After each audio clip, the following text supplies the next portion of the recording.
저는 후배 목사님들과 대화할 때 그 들리는 설교의 중요성을 강조할 때가 있습니다. 이 설교가 들려야 된다. 그렇게 제가 강조를 하면 어떤 목사님은 질문을 해요.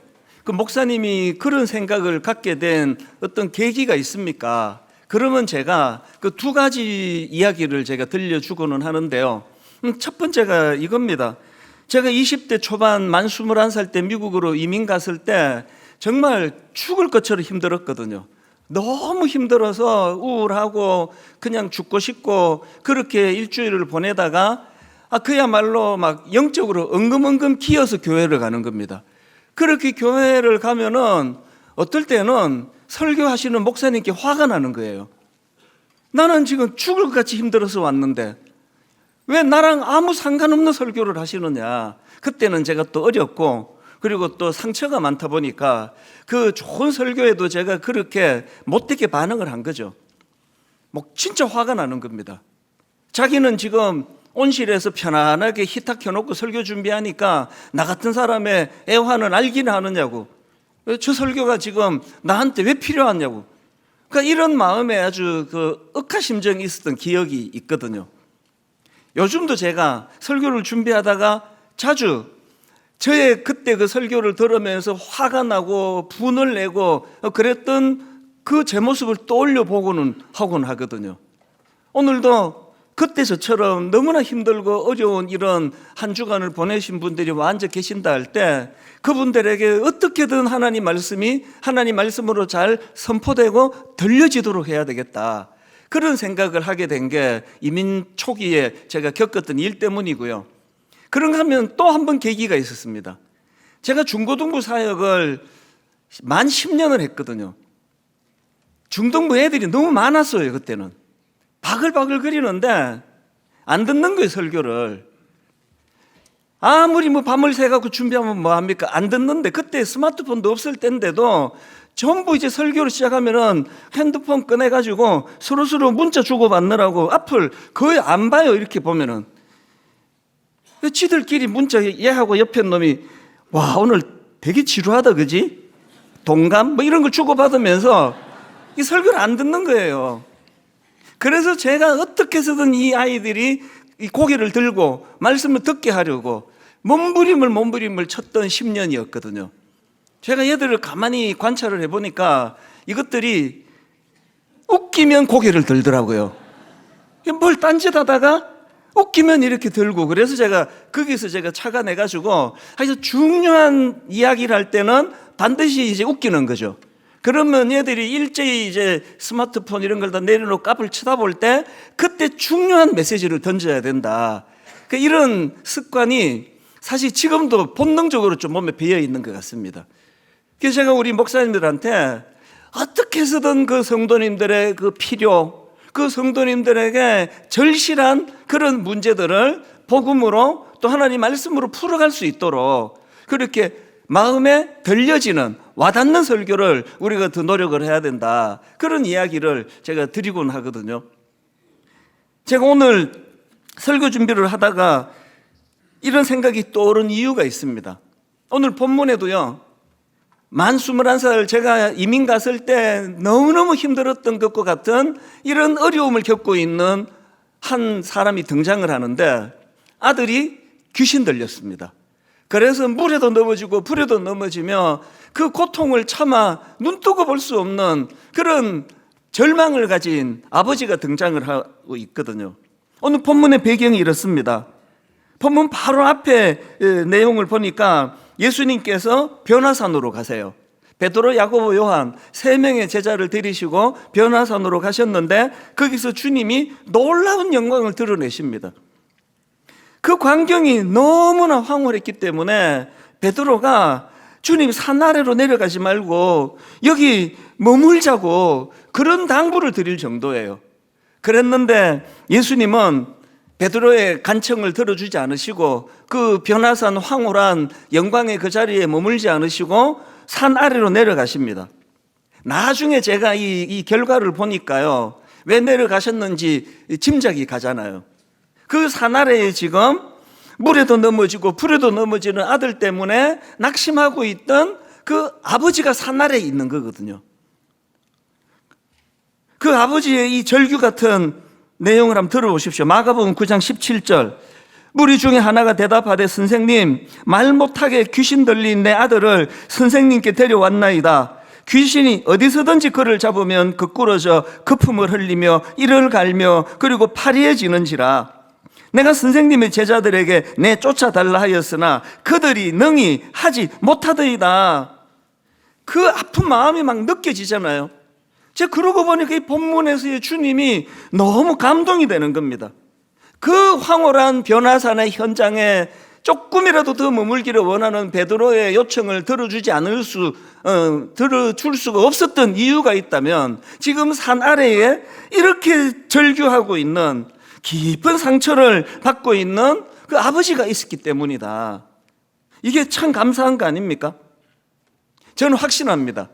오늘 우리가 예배하러 다 나왔는데요, 신령과 진정으로 주님을 예배하고 마음을 주님께 드리는 모든 분들에게 하나님이 임재하시겠지만 그 중에서도 특히 힘들고 아픈 어려운 일을 겪고 뜬 눈으로 밤을 지새우고 하는 일이 잘 안 풀려지고 이번 주간에 어떤 암 선고를 받고 이런 아픈 일들을 겪었던 분들에게는 하나님이 더 마음을 가지고 그분에게 찾아가신다고 저는 믿습니다. 이런 은혜가 본문 안에서 묻어나는데요, 이 본문에서 참 이상한 게 하나 있습니다. 아니 지금 그 어린아이가 극심한 고통 가운데 있다고 그것 좀 고쳐달라고 찾아온 아버지가 옆에 있는데 제자들은 논쟁에 빠져 있는 겁니다. 한번 보십시오. 14절입니다. 이에 그들이 제자들에게 와서 보니 큰 무리가 그들을 둘러싸고 서기관들이 그들과 더불어 변론하고 있더라. 여기 나오는 서기관은 그 당시에 뭐 다 그런 건 아니었겠지만 상당히 악한 사람들이었잖아요. 그저 예수님 당시에 그저 사사건건 시비 걸고 아무것도 아닌 일을 가지고 문제 삼고 그 연약한 병자가 고침받는 거는 아랑곳하지 않고 그걸 시비거리로 삼아가지고 막 예수님을 고소하려고 그러고 이런 악한 사람들이었거든요. 예수님의 제자들은 그 서기관들처럼 악하지는 않지만 그런데 본문에서 이 제자들은 능력을 잃어버린 겁니다. 그래서 그 서기관들의 논쟁 상대로 지금 전락해 있는 거거든요. 그 귀신 들린 아들을 둔 아버지 입장에서 이게 얼마나 답답한 노릇이었는지 예수님께서 제자들에게 물으십니다. 이렇게요. 너희가 지금 무슨 변론을 하고 있느냐? 제자들에게 물으시는데 이 아버지가 자기한테 묻지도 않았는데 툭 나와가지고 하는 말이 내가 선생님의 제자들에게 내 아들 그 귀신을 내쫓아달라고 했는데 그들이 능히 고치지 못하더이다. 너무 답답하니까 툭 튀어나온 것 같아요. 저는 이 본문을 묵상하면서 저 자신을 돌아보거든요. 목사니까 나는 논쟁을 좋아하는 서기관인가? 내가 아는 성경 지식으로 남을 괴롭히고 남을 비판하고 고소하고 뭐 이런 짓은 제가 하지 않는다 하더라도 나는 능력을 잃어버리고 그 서기관들의 논쟁 상대가 된 예수님의 본문에 나오는 예수님의 제자들인가? 후자가 맞는 것 같아요. 내 관심이, 내 마음이 지금 진짜 복음이 필요한 그분들에게 가 있는가? 그저 뭐 아무것도 아닌 거 가지고 논쟁하고 내가 옳리 지금 일어나고 있는 현상들 한번 보시면 딱 이 상황 아닙니까? 오늘날 교회가 지금 어렵다 교회가 처해 있는 현실이 너무나 지금 힘들다 이렇게 비판을 받고 있는 현실이라면 이게 이런 상황 때문이 아닐까? 여러분, 능력을 잃은 교회는 논쟁이 많아져요. 능력을 잃어버리면 자꾸 네가 올래 내가 올래 이런 시시비비가 많아지거든요. 우리 스스로에게 질문해야 됩니다. 분당 우리 교회는 논쟁하는 교회인가? 생명을 살리는 교회인가? 예수님이요, 니들 지금 뭐하니? 논쟁하는구나. 내 들어보니까 네가 옳다, 네가 틀렸다 거기에 관심이 1도 없으세요. 예수님은 그런 논쟁하는 데 관심이 있는 게 아니라 불에도 넘어지고 물에도 넘어지는 그 불쌍한 아들을 향한 아버지의 눈물에 관심이 있으시거든요. 그래서 제가 오늘 이 본문에서 주목하는 포인트가 여러 개 있지만 그 중에서도 그런 절망적인 그 상황을 한순간의 희망으로 바꾸어 놓는, 반전을 시키는 예수님의 짧은 그 한마디가 너무나 제게 강렬했습니다. 그게 오늘 본문 19절에 나오는 말씀입니다. 주님이 이렇게 말씀하세요. 그를 내게로 데려오라. 이 한마디가 제 마음에서 얼마나 울림이 되는지 모릅니다. 지금 그 서기관들하고 무능한 제자들이 뭐 네가 올리 내가 올리 10번 100번 변론을 해봐야 거기서는 회복이 일어나지 않거든요. 치료가 일어나지 않는단 말이죠. 그때 주님께서 그 아이를 내게로 데리고 오라. 거두절미하고 그 아이를 내게로 데려오라. 바로 그 주님의 짧은 한마디가 이 절망의 분위기에 불씨, 희망의 불씨를 만들어내는 너무나 강렬한 한마디였다는 거거든요. 저는 오늘 정말 비장한 마음으로 이 설교를 준비하고 이 예배를 준비했거든요. 작년에 하나님께서 어느 새벽이라고 기억해요. 제 마음에 강렬한 소원을 주셨는데 자꾸 교회를 떠난다고 하는 우리 3040, 교회를 떠나진 않지만 너무나 기대감 없이 무기력하게 그렇게 예배드리는 3040이 많다. 또 20도 마찬가지예요. 청소년들도 마찬가지예요. 얘들을 방치할 수가 없잖아요. 그래서 하나님께서 제 마음에 강렬한 소원을 주셨던 게 그게 오늘 예배에서 지금 풀어지고 있거든요. 저는 지금 너무 떨려요. 일부 예배 때도 떨렸고 지금도 떨려요. 굉장히 마음이 긴장이 되고 있습니다. 우리 이 3040 젊은 세대가 나와서 저렇게 덩실덩실 주님을 찬양하는데 화면으로 그 모습을 비춰주는 걸 1부 때부터 계속 보면서 울컥울컥해요. 하나님 어떤 형식도 어떤 격식도 중요하지 않고 주님의 그 마음의 소원, 그들을 내게로 데려와라. 그들을 내게로 오게 해라. 이제 다음 달 저는 설교 본문, 설교 개요 거의 다 준비했습니다. 한 달 뒤 거를 소원을 가지고 제가 거의 다 준비했거든요. 격식이 중요한 게 아니에요. 예수님이 또 성경에 단 한 구절도 예배는 요렇게 드려라 순서를 정해주신 적이 없습니다. 그저 우리 하나님의 소원 하나예요. 신령과 진정으로, 영과 진리로 마음을 다해서 하나님께 집중하면서 그렇게 예배를 드려라. 제가 자주 말씀드리는 파블로프의 개 실험, 여러분 다 아시잖아요. 개에게 음식을 줄 때마다 종을 땡 치고 음식을 줬더니 나중에는 음식도 안 주고 종만 치는데도 저절로 그 개가 침을 막 흘리더라. 여러분, 순서에 익숙해 있는 게 이렇게 위험한 거예요. 순서를 어떨 때는 파괴하고 다 깨트리고 그저 하나님만 집중하고 하나님만 예배하고 찬양하고 하나님께 기도하고 이런 것들로도 하나님은 너무나 영광을 받으실 수 있다면 오늘 예배를 통하여 그것을 맛보고 경험하는 예배가 되기를 바랍니다. 이 한마디요. 그를 내게로 데려와라. 네 아들을, 네 딸을, 우리 20대를, 우리 30대, 40대를, 그리고 연세가 많이 드신 너희 부모님을, 아픔이 많은 그들을 내게로 데려와라. 이게 가장 중요하거든요. 그래서 제가 이걸 너무나 잘 알기 때문에 제가 고3 부서도 맡은 적이 있습니다.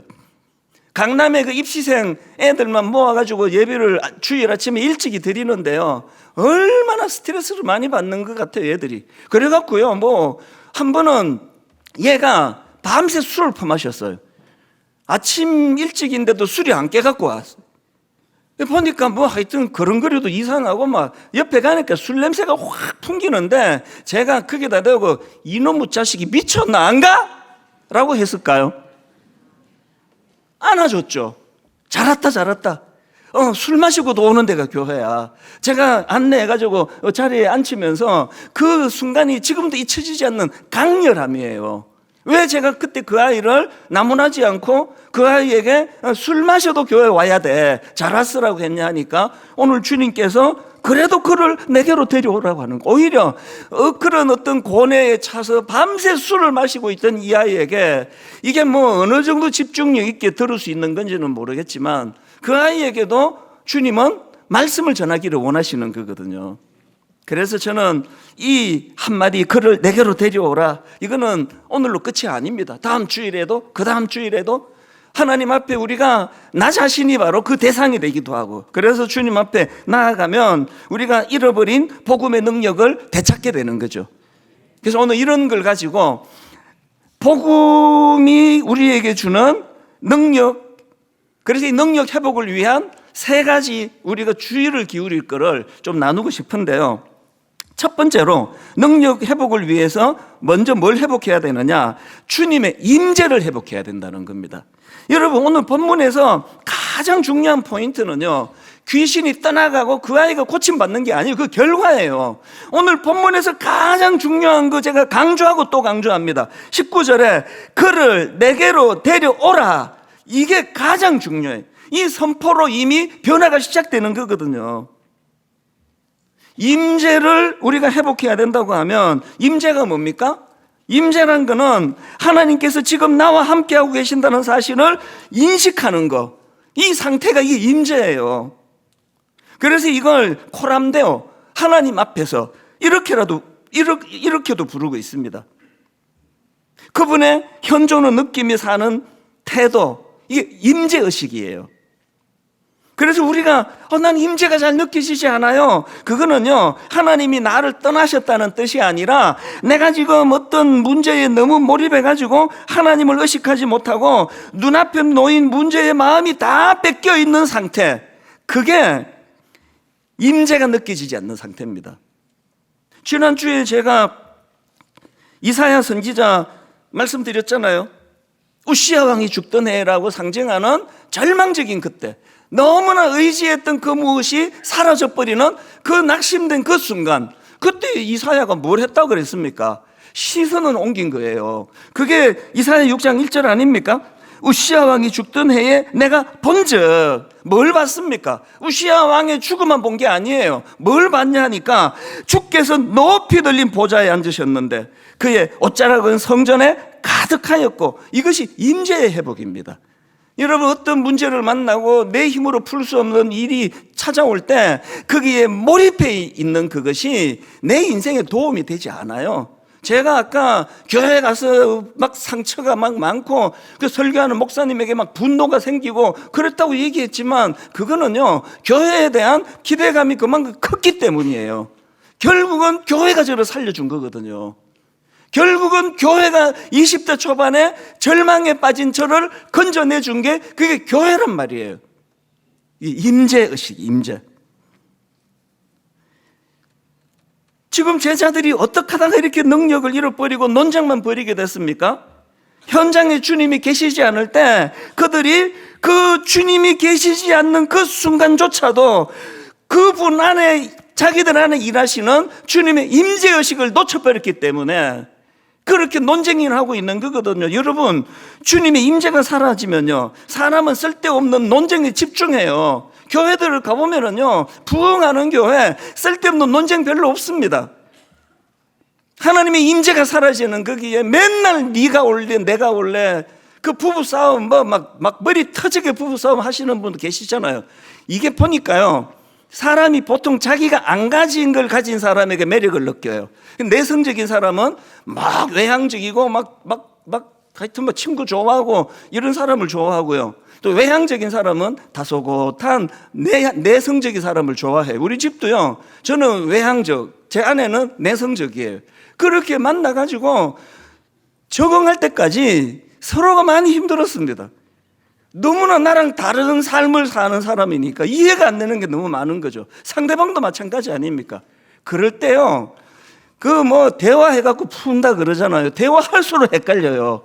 이 사람하고는 안 맞네, 나랑은. 여러분, 가정의 회복을 위해서는 그 부부와 그 가정에 하나님의 임재가 나타나야 돼요. 하나님이 중재해 주실 때 그 아내의 강점이 요즘에는 너무나 와닿고요. 왜 내가 그때 그 30대 때 아무것도 아닌 일을 갖고 제가 자꾸 그렇게 내가 잔소리하고 했을까, 그런 생각을 많이 하게 되는 거거든요. 이게 하나님의 임재예요. 우리 청년들 오후에 모임을 가질 때마다 우리 기도해야 됩니다. 하나님, 우리 청년부가 그 쓸데없는 그 논쟁하는 그런 모임, 성경 공부하면서 맨날 이게 우리 교회가 여러 교단에서 모여놓으니까 막 성경 공부 잘못하면 맨날 싸워요. 교리가 그게 틀렸다, 내가 맞다 그러고 정말 우리 그 소그룹 다락방에서도 마찬가지고 우리 청년부 모임도 마찬가지고 그런 논쟁을 뛰어넘는 살아계신 하나님의 임재를 경험하는 청년 예배 되기를 바랍니다. 다락방 안에서도 어떤 성향의 순장님이건 그들이 다락방 안에서 하나님의 임재를 경험할 때 거기에 치유가 일어날 줄로 믿습니다. 두 번째로요, 기도를 회복하라는 겁니다. 28절 29절입니다. 집에 들어가시면 제자들이 조용히 묻자오되 우리는 어찌하여 능히 그 귀신을 쫓아내지 못하였나이까 이르시되 기도 외에 다른 것으로는 이런 종류가 나갈 수 없느니라. 지금 예수님께서 그들의 침체가 기도가 빠져서 그렇다고 말씀해 주시는데요, 제가 이렇게 설교하면 하여튼 목사님이 저렇게 말할 줄 알았지, 맨날 교회는 기도 그러면서 또 금요 기도에 나오란 소리지, 이렇게 만약에 받으시면 여러분 그 오해예요. 여기서 말하는 기도는요, 그런 차원을 뛰어넘는 기도예요. 제가 앞에서 회복을 위해서는 하나님의 임재가 필요하다, 예배 때마다 하나님 임재를 우리가 경험해야 된다 하는데, 여기서 말하는 기도가 뭔지 아십니까? 이 기도는 내가 경험하고 있는 그 하나님의 임재를 계속 유지하게 만드는 도구로서의 기도를 말하는 거거든요. 아무리 예배 시간에 가슴이 뜨거워지고 눈물이 쏟아지면 뭐합니까? 하루만 지나면 다 쏟아버리는데 왜 그게 자꾸 그렇게 예배 드릴 때는 그렇게 눈물이 나고 은혜를 경험했는데 왜 내가 회사 가서는 이 영향을 못 받나? 그러면 답은 하나예요. 기도 안 하시잖아요. 유지를 못 하시는 거거든요. 여러분, 기도가 금요일 오세요, 금요 철학기도 오세요, 수요 예배 오세요, 새벽 기도 드리세요, 자꾸 이것만 강조하니까 오해를 하는 겁니다. 기도는 그런 게 아니에요. 기도는요, 내가 가진 어떤 문제를 해결하기 위한 도구, 그런 기능 일부 있습니다만 더 중요한 의미에서의 기도는 하나님과의 커넥이잖아요. 하나님과의 연결이 계속되도록 하는 도구가 기도예요. 그래서 기도를요, 꼭 교회 와가지고 눈 감고 하는 것만 기도 아닙니다. 요것만 카운팅 넣잖아, 보통. 나 이번 주에 기도 30분 했어. 아닙니다. 눈 뜨고 기도하세요. 회사 가면서 하세요.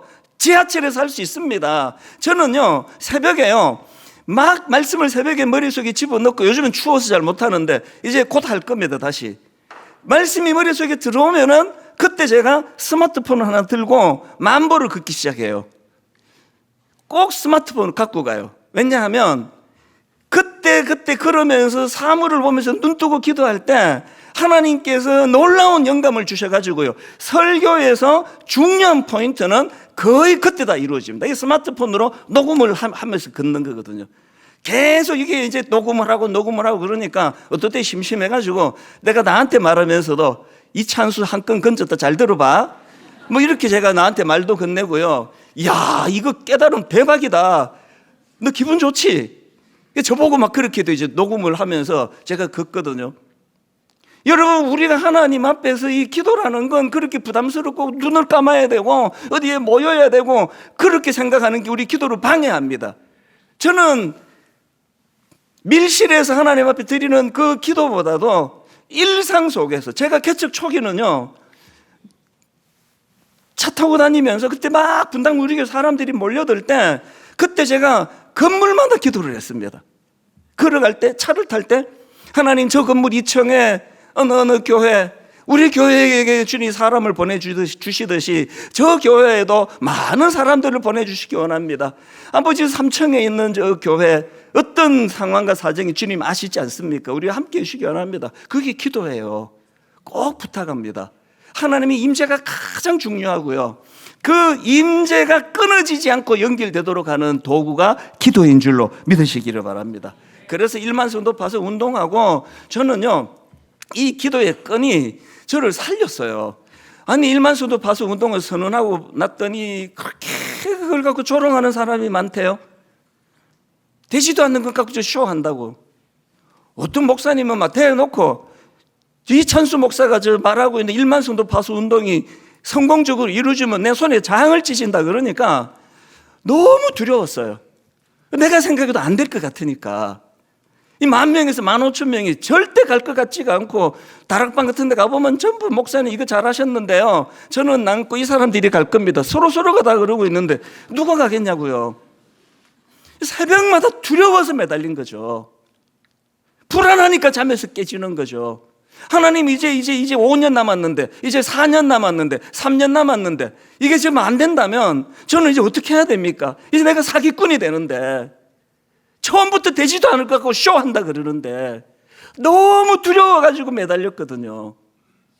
그런데 여러분, 하나님 아니고는 설명할 수 없는 기적과 같은 방법으로 이 일을 하나님이 이루어 주시고 나니까요, 저는 너무 기쁜 건 다른 데 있습니다. 그 10년의 세월 동안 1만 성도 파송 운동이라는 무거운 과업 때문에 하나님 앞에 새벽마다 매달리면서 기도했던 그것이 하나님과의 친밀감의 끈이 된 것이 너무 감사한 거예요. 그 이후에요, 1만 성도 파송 운동했다고 언론에서 인터뷰하자고 연락이 오고, 어떤 교수님은 이건 논문으로 자기가 쓰겠다는 거 다 말렸습니다. 한 번도 응한 적 없습니다. 이게 그렇게 의미 있는 거 아닙니다. 우리 교회에 그냥 약속한 거 하나님 앞에 매달렸을 뿐입니다. 저는 1만 성도 파송 운동이 성공적으로 이루어진 것에 대한 관심은 이제 하나도 없고요, 그 10년의 세월 동안 이런 과업이 있었기 때문에 하나님께 매달리고 기도하는 거, 길 가면서도 운전하면서도 저는 기도라는 도구를 통해서 하나님의 임재를 계속 이어가는 믿음의 성도님들 되시기를 바랍니다. 마지막 세 번째로요, 능력 회복을 위하여 한 가지 더 해야 됩니다. 믿음을 회복해야 된다는 겁니다. 마태복음 17장에 보면은 똑같은 내용을 이제 설명해 놓은 그런 구절이 나오는데요, 그게 마태복음 17장입니다. 예수님의 한마디가 여기 더 붙어 있는데요. 자, 17장 19절을 보십시오. 이때 제자들이 조용히 예수께 나와 이르되 우리는 어찌하여 쫓아내지 못하였나이까? 그랬더니 예수님께서 이렇게 대답하십니다. 20절에 이르시되 너희 믿음이 작은 까닭이니라. 마가복음에서는 기도가 빠져서 그렇다, 기도 외에는 이거를 이룰 수 없다 그렇게 말씀하셨는데, 여기 보니까 믿음이 작은 까닭이니라 말씀하시잖아요. 믿음과 기도가 왜 이것이 하나이냐 하면, 믿음이 있을 때 하나님의 임재를 기도를 통해서 나가기 때문이에요. 그런데 여기서 제가 중요한 포인트를 하나 발견하고 있는데요, 20절을 다시 보십시오. 이르시되 너희 믿음이 작은 까닭이니라 진실로 너희에게 이르노니. 그 다음 보십시오.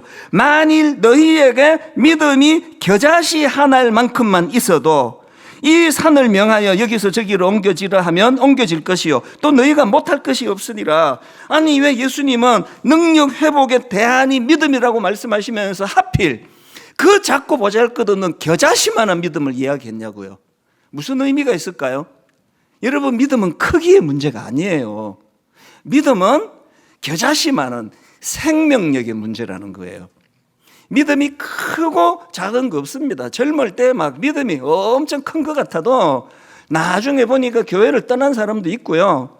우리 어릴 때 믿음이 하나도 없어 보이던 그 친구가 지금은 너무나 믿음의 인물이 되어 있는 사람을 보거든요. 믿음은 크기의 문제가 아니에요. 생명력이 있느냐예요. 겨자씨, 그 생명력이에요. 여러분, 베드로를 다 아시잖아요. 베드로 믿음은 완벽하지 못했습니다. 그는 겨자씨 같은 작은 믿음이었어요. 풍랑을 만난 그들을 건져주러 주님이 오시니까 또 혈기왕성해가지고 주님 나를 명하사 물 위로 오라소서 그러면서 물로 뛰어들었다가 금방 파도를 보고 겁이 나가지고 빠지는 게, 이게 어떻게 온전한 믿음이냐고요. 아니, 주님 십자가 지시기 전에 그렇게 자신만만하게 막 다 버릴지라도 나는 주님 안 버리겠다고 그래놓고는 십자가 지시는 그 현장에 3번이나 주님을 부인했잖아요. 이게 베드로의 믿음이에요. 큰 믿음 아니에요. 겨자씨 같은 그 믿음이지만, 그러나 거기에 생명력이 있으니까 나중에 여러분, 이 베드로는 믿음의 거목이 되는 거 아닙니까? 자꾸 지적하지 마세요. 그 아이들도 마찬가지고 남편, 아내 똑같습니다. 지적하지 마세요. 생명력은 자라게 되어 있습니다. 소망을 가지고. 이 아버지를 한번 보십시오. 24절에 저는 진짜 교과서적인 너무나 반듯한 고백을 제가 발견하는데요. 자, 24절을 보십시오. 곧 그 아이의 아버지가 소리를 질러 이르되 내가 믿나이다. 나의 믿음 없는 것을 도와주소서. 모순 같죠? 아닙니다. 내가 믿나이다. 이게 사실이에요. 그런데 뭘 구합니까? 나의 믿음 없는 것을 도와주소서. 무슨 뜻입니까? 난 겨자씨 같은 믿음입니다. 그러나 주님, 내 안에 생명력이 있기 때문에. 여러분, 그 액센트를 달리해서 24절을 다시 한번 보십시오. 곧 그 아이의 아버지가 소리를 질러 이르되, 저는요, 이게 앞에서 예수님께서 내게로 데려오라고 하시던 주님의 말씀만큼 제가 감동이 돼요. 지금 그 아이의 아버지가 소리를 지르며 내가 믿나이다. 뭘 제가 느꼈냐 하니까요, 여러분, 아까 17절에서 그들이 능히 고치지 못하더이다, 이걸 막 그렇게 박력 있게 소리 질렀겠냐고요. 아니었을 거 아닙니까? 절망 가운데 다 죽어가는 소리로 원망이 배어있는 그들이 능히 고치지 못하더이다 그랬는데, 겨자씨만한 믿음이 이 아버지에게 들어가니까 소리를 치는 거예요. 곧 그 아이의 아버지가 소리를 질러 이르되 내가 믿나이다.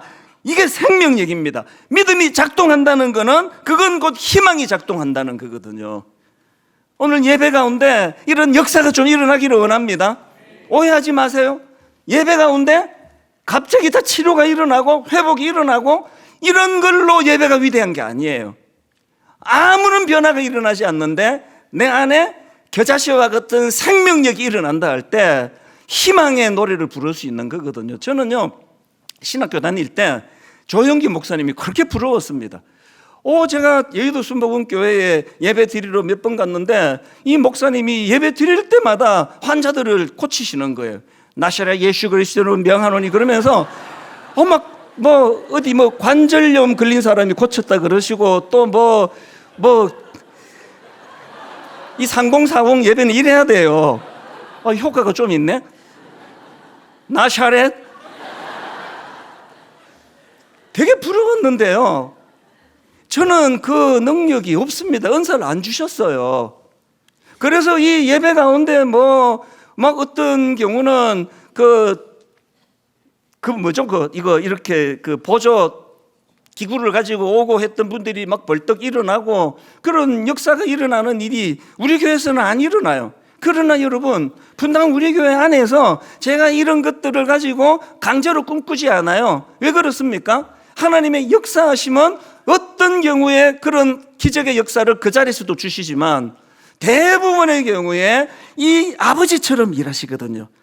이 아이의 아버지가 소리질러 이르되, 이 아이의 아버지 내면의 절망, 어두운 먹구름, 그 답답한 마음, 단번에 이것들을 물리쳐주는 희망으로 다가오는 거기 때문에 저는 날마다 소원합니다. 하나님, 오늘 무슨 일로 이 자리에 어깨가 축 처지고 찬양 부를 힘도 없이 앉아있던 그분이 주님 이 문을 열고 났을 때는 이 아버지처럼 되기를 원합니다. 희망의 불씨를 가지고 나 한번 다시 살아볼 수 있겠다, 나 한번 다시 도전해 볼 수 있겠다. 오늘 우리 3040 우리 젊은 분들한테, 그리고 우리 20대 청년들한테, 그리고 우리 대학생들한테 복음이 이렇게 찾아가기를 주님 이름으로 축원합니다. 결론이 이렇게 맺습니다. 히브리서 4장 12절, 하나님의 말씀은 살아있고 활력이 있어 좌우의 날선 어떤 검보다도 예리하여 혼과 영과 미 관절과 골수를 찔러 쪼개기까지 하며 또 그 마음의 생각과 뜻을 판단하나니. 논쟁만 주구장창하는 교회, 이론 가지고 맨날 그냥 말다툼하는 교회가 아니라 말씀이 능력이라는 것을 삶 속에서 경험하고 이 아버지처럼 희망에 들듯 소리를 지르게 만드는 그런 복음의 능력이 예배 가운데 나타날 줄로 믿습니다. 이제 우리 한번 이 찬양을 부를 동안에 여러분 한번 이 찬양에 몰입해 보세요. 차면도 집어던지고 내 어떤 스타일도 집어던지고 한번 자유롭게 한번 주님을 예배해 보시기를 바랍니다. 전능하신 나의 주 하나님은 능치 못하실 일 전혀 없네 선포거든요. 우리의 모든 간구도, 우리의 모든 생각도, 우리의 모든 꿈과 모든 소망도 하나님의 임재를 통하여 일하시는 그 하나님을 내가 예배 가운데 경험한다 할 때에 아버지 다시 한번 내가 힘을 얻을 수가 있을 것 같습니다. 우리 찬양 하나님 앞에 마음을 다하여 그렇게 자유함으로 불러보기 원합니다. 전능하신 나의 주 하나님은 전능하신 나의 주 하나님은 능치 못하실 일 전혀 없네. 우리의 모든 간구도 우리의 모든 생각도 우리의 모든 꿈과 모든 소망도 여러분 기쁨으로 선포하십시오. 신실하신 나의 주 하나님은 우리의 모든 괴로움 바꿀 수 있네. 불가능한 일 행하시고 죽은 자를 일으키시니 그를 이길 자 아무도 없네. 힘을 얻어 이렇게 선포합니다. 주의 말씀 의지하여 깊은 곳에 그물 던져 오늘 그가 놀라운 일을 이루시는 것 보라. 주의 말씀 의지하여 믿음으로 그물 던져 믿는 자에게 능치 못함 없네. 다시 한번 선포합니다. 전능하신 나의 주 하나님은 능치 못하실 일 전혀 없네. 우리의 모든 간구도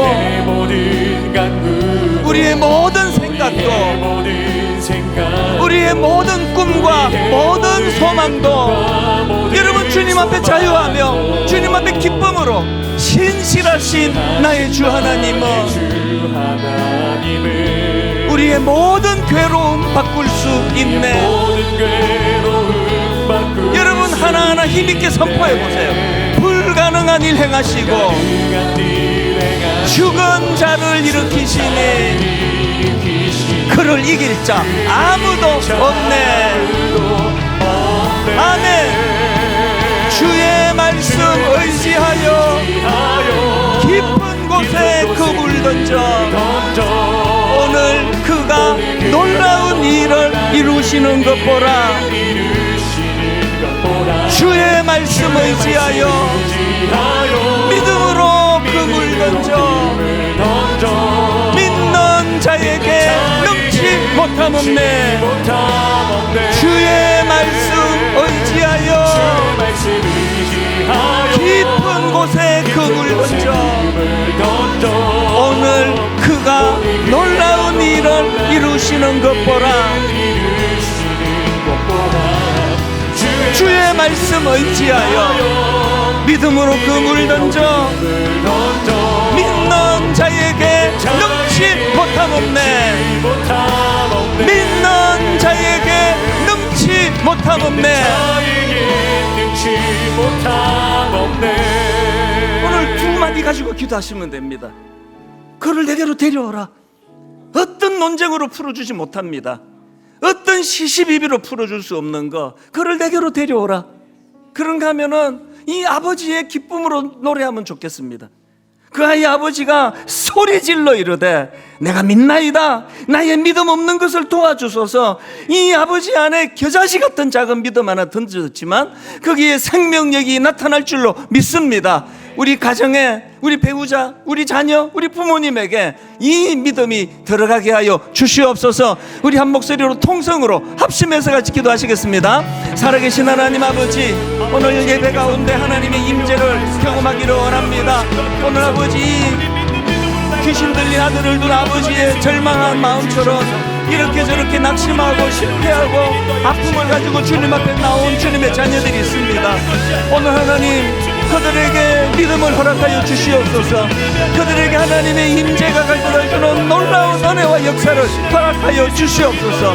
하나님의 임재가 얼마나 우리들 삶의 희망을 가져다 주는지를 주님 예배 가운데 맛보아 알게 하여 주시옵소서. 살아계신 하나님, 믿는 자에게 능치 못함 없네라고 우리가 그렇게 기도하며 선포할 때에 하나님 그 아이 아버지가 복음이 가져다주는 희망으로 주님이 선포해 주는 희망의 말씀으로 소리 질러 주님 앞에 선포할 수 있기를 원합니다. 우리들에게도 그 은혜를 허락하여 주시옵소서. 하나님 아버지, 처절한 마음으로 오늘 우리가 이 예배를 준비해 왔습니다. 우리 젊은 세대가 예배 가운데 은혜 받도록 인도하여 주시옵소서. 우리 젊은 세대가 하나님의 임재를 경험할 때에 그것이 상황이 변화되기 전에 우리의 시선이 하나님을 향하여 고정이 될 때에 얼마나 그것이 우리에게 소망을 가져다 주는지, 얼마나 다시 일어설 힘을, 용기를 가져다 주는지 예배를 통하여 맛보게 하여 주시옵소서. 아버지, 저들에게 기도가 살아나기 원합니다. 그저 격식을 갖추어서 예배당에 모여 눈 감고 하는 그 기도만이 아니라 일상 가운데 하나님의 임재가 단절되지 않도록 그것이 계속 연결되어 갈 수 있도록 하나님 우리에게 기도를 허락하여 주시옵소서. 아버지, 믿음이 필요합니다. 내가 믿사오니 나의 믿음 없음을 불쌍히 여겨 주시기를 원합니다. 오늘 이 마음의 뜨거움을 가지고 아버지 드린 이 예배가 가져다주는 놀라운 에너지, 놀라운 능력이 한 주를 견뎌낼 수 있는 에너지가 되게 하여 주시옵소서. 그렇게 인도해 주시는 주님께 감사드리옵고 예수님 이름으로 기도드립니다. 아멘. 이제 우리 이동선 목사님 그 팀 다 나오시고요. 우리 3040 콰이어 수고스럽지만 한 번 더 다 나오시고요. 모든 성도님들 다 자리에서 일어나셔서 우리가 세대를 뛰어넘는 뜨거움을 가지고 주님 앞에 찬양을 드리고 예배를 마치도록 하겠습니다.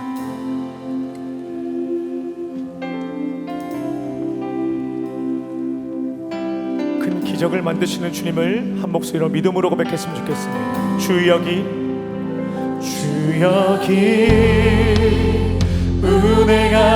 운행하시네. 나 경배해, 주 경배해. 주 여기 역사하시네. 나 경배해, 주 경배해. 우리 마음 만지시는 주, 나 경배해, 주 경배해. 우리 마음 치유하시네. 나 경배해, 주 경배해. 큰 길을 만드시는 주, 길을 만드시는 주, 큰 기적 행하시는 주, 그는 나의 하나님. 약속을 지키시는 주, 약속을 지키시는 주, 어둠 속 빛이 되시는 그는 나의 하나님. 우리 삶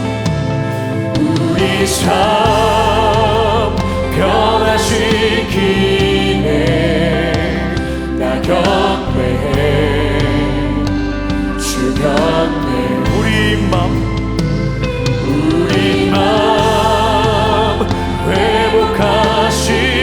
회복하시네. 나 경배해, 주 경배해. 큰 길을 만드시는 주님, 큰 길을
고백하며 나아갑니다. 주행하심 보이지 않아도, 주행하심 보이지 않아도, 때론 느낄 수 없을 그때도 일하시네 일하시네 주님, 주는 결코 멈추지. 주행하심 보이지 않아도, 때론 느낄 수 없을 그때도 일하시네 주님, 주는 결코. 주행하심 보이지 않아도, 주행하심 보이지 않아도, 때론 느낄 수 없을 그때도 일하시네 주님, 주는 결코. 큰 길을 만드시는 주님, 큰 길을 만드시는 주, 큰 기적을 행하시는 주, 그는 나의 하나님. 약속을 지키시는 주, 어둠 속에 빛이 되시는 그는 나의. 우리 마지막 고백합니다. 나의 하나님, 나의 하나님, 나의 하나님, 나의 하나님, 나의 하나님, 나의 하나님, 나의 하나님, 나의 하나님, 나의 하나님. 우리 마지막으로 한 번만 더 고백합시다. 그분이 나의 하나님 되십니다. 나의 하나님, 나의 하나님, 나의 하나님, 나의 하나님. 살아계신 주님 감사합니다. 주님 올 영광 받아 주시옵소서. 아멘. 살아계신 하나님 아버지, 우리가 드린 이 예배가 한 주를 살아내는 능력이고 도구고 재료가 된다는 것, 이론이 아니라 논쟁을 통해서가 아니라 하나님의 임재 가운데 그것을 경험하는 한 주간 되게 하여 주시옵소서. 우리 다음 세대를 주님 살려주시옵소서. 우리 청년들을 회복시켜 주시옵소서. 3040 세대가 인생에서 이후의 삶을 저울질하고 점검하고 또 그것들을 준비하는 과정에서 교회가 또 복음의 능력이, 예배가 그들이 바른 중심을 잡아가는데 도움이 되는 능력 있는 예배가 되고 교회가 되도록 인도하여 주시옵소서. 하나님, 한 주간 거뜬히 살아내고 다음 주일 또 기쁨으로 만나는 그날까지 늘 삶 속에 하나님의 임재를 경험하고 그분과 기도로 교통하고 말씀으로 교통하고 믿음이 그것을 견인하는 너무나 아름다운 한 주간을 허락하여 주시옵소서.